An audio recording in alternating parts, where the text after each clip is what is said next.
Surabaya, ibu kota Provinsi Jawa Timur dengan luas wilayah sebesar 326,36 km persegi.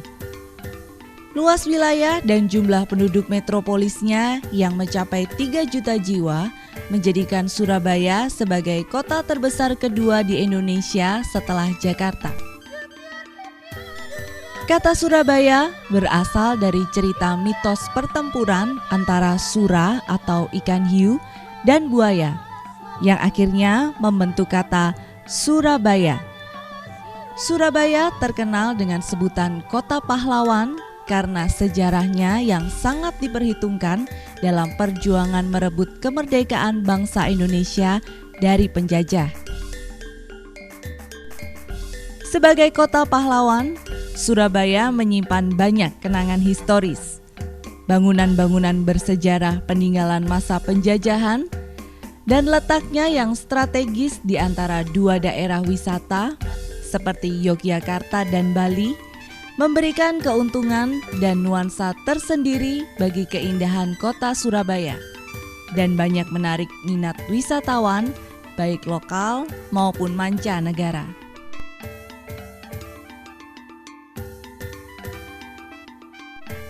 Beragam etnis bermigrasi ke Surabaya, membaur dengan penduduk asli, membentuk pluralisme budaya yang kemudian menjadi ciri khas kota Surabaya yang sangat kental mewarnai kehidupan pergaulan sehari-hari. Namun di tengah kekayaan budaya kota Surabaya yang multi etnis, ciri khas budaya daerah asli tetap mempertahankan eksistensinya dengan keragaman bentuk kesenian, mulai dari seni tari, seni musik, dan seni panggung.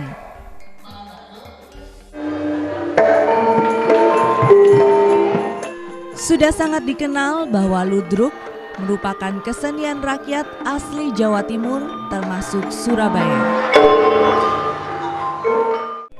Ludruk merupakan drama tradisional yang diperagakan oleh grup kesenian yang sebagian besar anggota atau pemerannya adalah pria. Kata ludruk sendiri berasal dari kata lodrok yang dikategorikan ke dalam kata bahasa Jawa yang berarti badut atau lawak. Diiringi dengan alunan musik gamelan, dialog atau monolog, ludruk biasanya dibumbui dengan candaan dan komedi segar dengan bahasa khas Surabaya.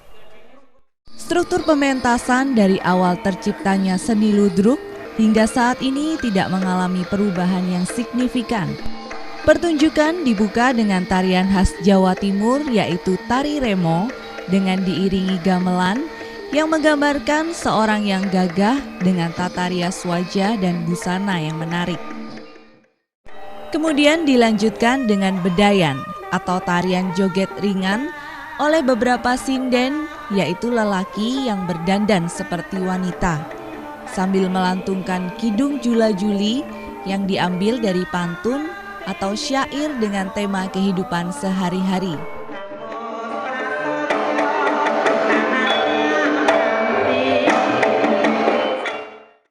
Pertunjukan ketiga yaitu dagelan atau lawakan yang menyajikan suatu kidungan disusul dengan beberapa pelawak yang kemudian berdialog dengan materi humor yang lucu. Nek delok ludrukan Surabaya ya kondisinya masih seperti ini. Iya, tapi kan delok daerah-daerah. Kemudian masuk pada inti pementasan yaitu penyajian lakon atau cerita yang biasanya dibagi menjadi beberapa babak dan setiap babak dibagi menjadi beberapa adegan yang diselingi dengan tembang jula-juli.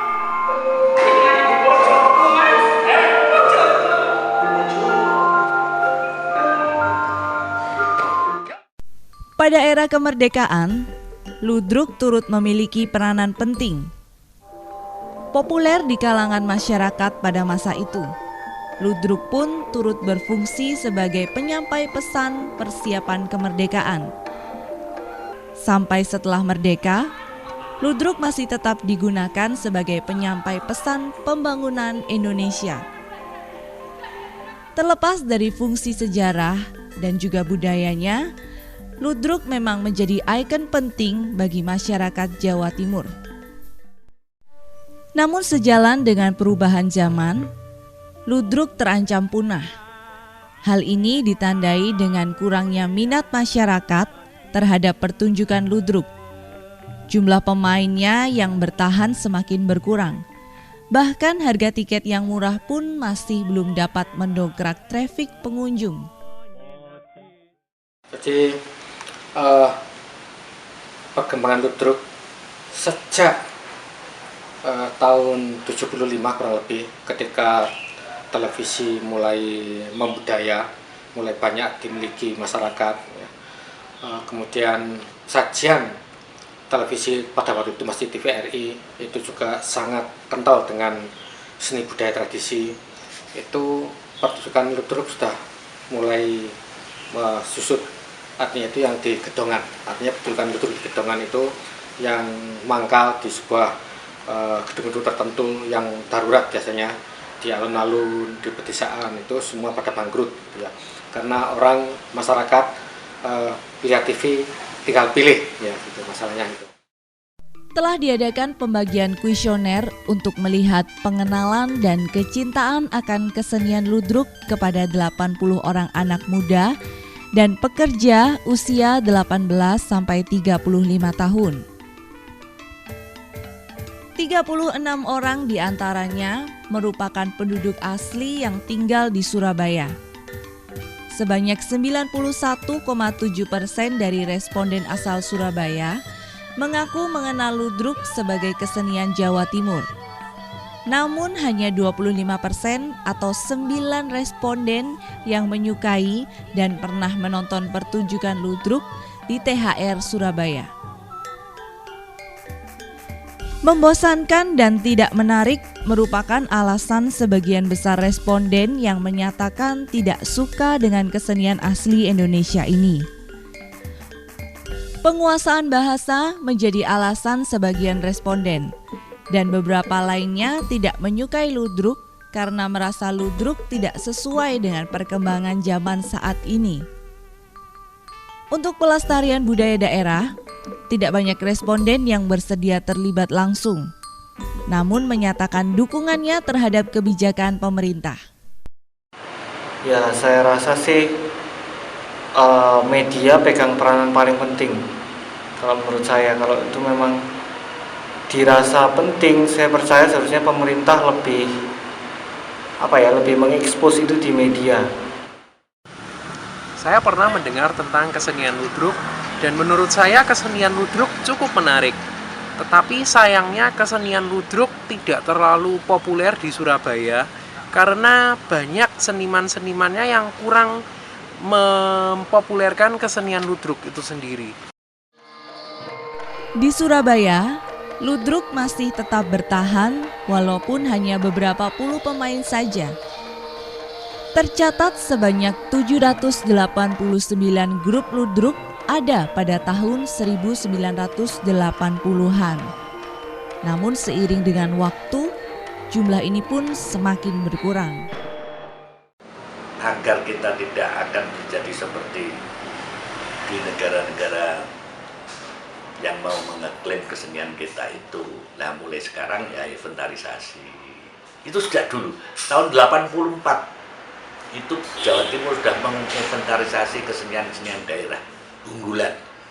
Kalau pemerintah dalam hal ini saya melihat masih ada pemikiran-pemikiran itu. Contoh di daerah Sidoarjo itu diadakan lomba ludruk tiap tahun. Nah dulu di Surabaya juga. Nah, itu berarti ada pemikiran untuk meningkatkan kualitas, kuantitas, juga apresiasi masyarakat terhadap ludruk. Itu masih diupayakan terus. Dan ini harus mendapat dukungan dari masyarakat. Pasang surut seni pertunjukan panggung ludruk Tobong tak lepas dari grup ludruk Irama Budaya Surabaya. Tobong atau nobong adalah kata yang biasa diartikan sebagai tempat pertunjukan yang sifatnya darurat. Grup Ludruk Irama Budaya Surabaya merupakan salah satu kelompok seni di Jawa Timur yang masih bertahan mementaskan ludruk. Berdiri sejak 25 tahun lalu, tepatnya sejak 10 November 1987. Aktivitas gamelan personil ludruk merupakan salah satu ciri khas seni budaya ludruk Surabaya ini. Cerita yang dilakonkan pun sangat menarik, mulai dari legenda masyarakat pada umumnya maupun cerita yang sedang menjadi topik hangat saat itu.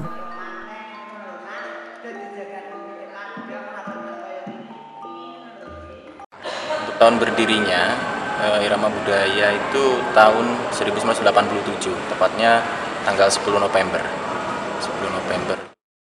di Pasar Keling. Dan dulu bukan Irama Budaya, Ikabra itu nama pertama berdirinya itu. Terus 2 tahun kemudian baru diganti Irama Budaya. Pendirinya ada 2 orang, Cak Sutri sama ayah angkat saya sendiri pendirinya. Jadi beliau dulunya memang belum punya ludruk, beliau ikut-ikutan ludruk itu, memang tanda ludruk. Jadi ikut ludruk Sariwarni, di ludruk Jawa Timur dulu kan banyak gitu. Jadi beliau dulunya itu ikut ludruk. Terus tahun 87 itu beliau memberanikan diri untuk mendirikan sendiri. Tapi beliau mendirikan di Surabaya, nggak pernah ke luar kota. Setelah nobong dari satu tempat ke tempat lainnya di berbagai lokasi selama 25 tahun, akhirnya 4 Maret 2010 lalu, Ludruk Irama Budaya mendapat tempat untuk menetap di Taman Hiburan Rakyat atau yang biasa disingkat THR Surabaya. Ludruk Irama Budaya udah 25 tahun ini, memang kita nggak di satu tempat, jadi kita pindah-pindah di Pasar Keling, di Wonokromo, terus di di Jarak juga kita pernah main, di RSO Pasar Keling juga kita pernah. Intinya kita pentas di dalam Surabaya, nggak pernah kita ke Surabaya. Memang dulu masih ramai.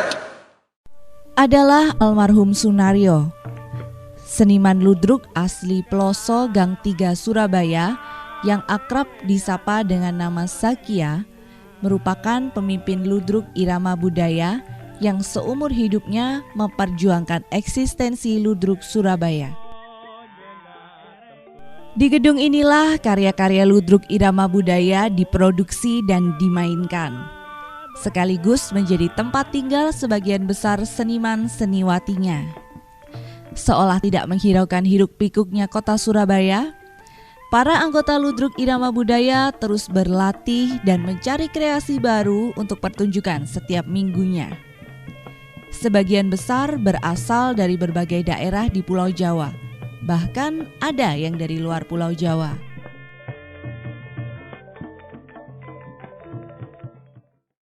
Mulanya aku di Jawa Tengah, ikut ludruk Jawa Tengah, gitu loh. Jadi karena ludruk Jawa Tengah sekarang sudah usang, sudah basi, nggak ada, terus saya lari ke Surabaya mengikuti ludruk yang ada di Surabaya ini. Lah di Surabaya itu tinggal satu-satunya Irama Budaya ini doang yang nobong, tapi nah yang lain-lain banyak tapi nggak kayak begini. Jika sebelumnya pentas 2-3 kali seminggu, namun sepeninggal almarhum Sunaryo, ludruk Irama Budaya kini hanya tampil setiap malam minggu saja. Karena berbeda dengan hari-hari biasa, di malam minggu penonton ludruk masih bisa mencapai 100 orang. Dulu kita pentas setiap hari, tapi sekarang kita seminggu sekali. Jadi tahun 80 ke bawah, pas 90 itu masih banyak sekali peminatnya ludruk. Tapi untuk 90 ke atas sampai sekarang ini berkurang. Dulu waktu beliau ada kan kita pentas seminggu 2 kali. Kemis kita pentas sama Sabtu malam minggu kita pentas. Tapi untuk saya mungkin nggak sanggup kalau harus Kemis. Untuk hari Kemis kita biaya produksi itu 300. Dan itu biaya produksi kita sendiri, kita noroknya sendiri gitu. Kalau misalnya malam minggu kan penonton kita lumayan, jadi bisa menutupi lah. Terus terang aja, dalam tiap kali pentas saya 200.000, 150.000 pasti keluar. uang saya sendiri, dari kocek saya sendiri. Kalau misalnya nggak ada bapak angkat, kalau terus-terusan begini, nggak sanggup saya. Kalau misalnya ada bapak angkat atau sponsor kan kita bisa. Kalau untuk pemerintah mungkin kita udah berterima kasih ya, kita dikasih gedung ini ya tanpa bayar.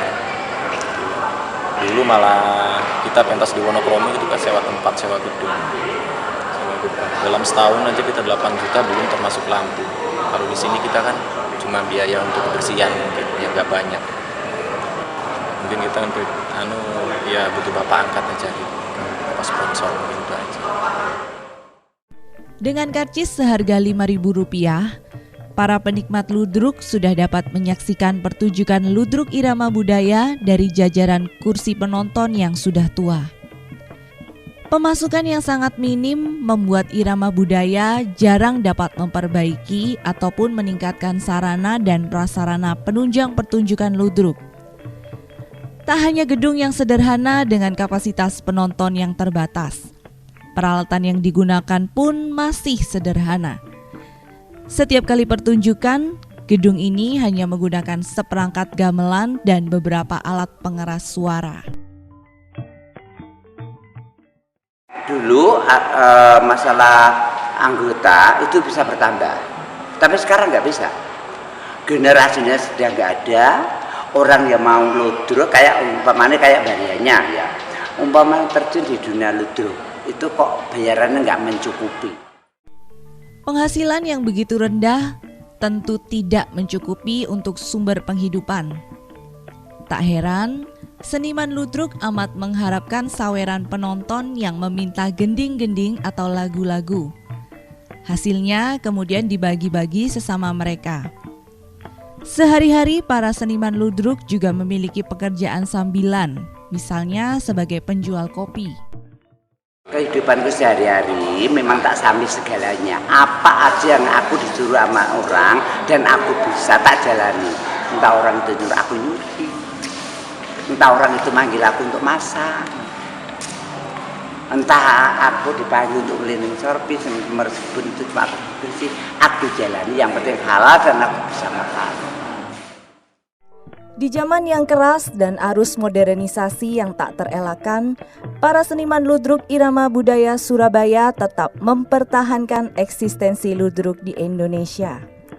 Semangat mereka tidak pernah luntur untuk menyuarakan originalitas ludruk sebagai budaya bangsa di tengah maraknya klaim negara tetangga terhadap budaya Indonesia. Sekarang pemerintah nggak menghiraukan kesenian Jawa sama sekali, nggak menghiraukan sama sekali. Malah sekarang itu yang dibina untuk kesenian asing. Orang luar negeri aja loh membina kesenian Jawa, dibawa ke luar pulau, ya kan? Ke orang asing itu membawa kesenian Indonesia dibawa ke sana, kesenian reok, ketoprak, wayang wong apa juga kan. Tapi nih di Indonesia sini kok begitu, kok nggak menghiraukan sama sekali. Angan-angan saya yang ke depan, saya ingin ada dari pihak sponsor yang ingin merangkul kesenian Jawa Timur, dan kedepannya juga saya ingin pemerintah ini memberi wadah kesenian. Satu contoh, di utara ada gedung, di selatan ada gedung, gitu. Jadi seniman-seniman ini bisa berputar. Nah untuk sekarang ini jangankan gedung, cari tempat untuk nopong itu sudah sukar, sulit sekali. Kalau waktu dulu enak, dari gedung di sana ada lapangan, itu boleh, sekarang nggak boleh sekarang. Seni pertunjukan tradisional ini merupakan pusaka budaya Jawa Timur yang harus dipertahankan dan dilestarikan.